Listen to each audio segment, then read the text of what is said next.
Hyderabad metro ప్రయాణికుల కోసం మరో సౌకర్యాన్ని అందుబాటులోకి తీసుకొచ్చింది. ఇక మెట్రో స్టేషన్లో స్మార్ట్ లాకర్ సొల్యూషన్ను ప్రారంభించారు. హెల్మెట్తో పాత సామాన్లు భద్రపరచుకోవడం లాంటి వసతులను ఇందులో వినియోగించుకోవచ్చు.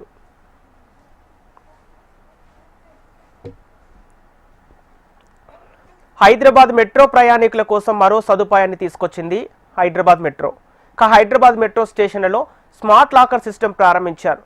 ఎల్&టి TMRHL టికెట్ భాగస్వామ్యంలో ఈ లాకర్ల వ్యవస్థ అందుబాటులోకి వచ్చింది. నగరంలోని 7 మెట్రో స్టేషన్లలో ఆన్ డిమాండ్ స్మార్ట్ స్టోరేజ్ లాకర్ల సౌకర్యంను ప్రారంభించారు. Miyapur, Ameerpet, Panjagutta, LB Nagar, Uppal, parade ground, Hitech City metro స్టేషన్లలో ఈ లాకర్ సదుపాయాన్ని కల్పించారు.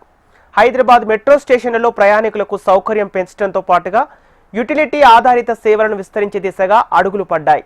ఈ స్మార్ట్ లాకర్లలో హెల్మెట్లు, సామాన్, షాపింగ్ బ్యాగులు, బ్యాక్ ప్యాక్లు, ఇతర వ్యక్తిగత వస్తువులను సురక్షితంగా భద్రపరచుకోవచ్చు. ఉప్పల్ మెట్రో స్టేషన్లో ప్రారంభోత్సవ కార్యక్రమం జరిగింది. ప్రయాణికులు ఈ ప్రక్రియను 3 సులభమైన దశల ద్వారా 30 సెకండ్లలోపు పూర్తి చేయవచ్చు. లాకర్ ప్యానెల్లో ప్రదర్శించబడే QR కోడ్ను స్కాన్ చేసి తమ వస్తువు ఆధారంగా లాకర్ పరిణామాన్ని ఎంచుకోవాల్సి ఉంటుంది.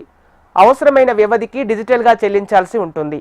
ఈ భాగస్వామ్యం ద్వారా ఎల్&టి TMRHL టికెట్లు హైదరాబాద్ మెట్రో స్టేషన్లు బహుళ యుటిలిటీ హబ్బులుగా మార్చనున్నాయి.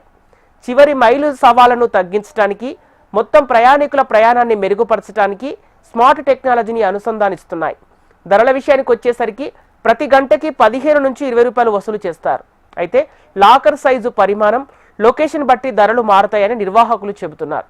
ఈ కొత్త సిస్టమ్ వల్ల ఊర్ల నుంచి వచ్చిన వారికి లేదా స్థానికంగా బ్యాగేజ్ ఉన్నవారు ఈ లాకర్స్ సేవలను వినియోగించుకునే అవకాశం ఉంటుంది.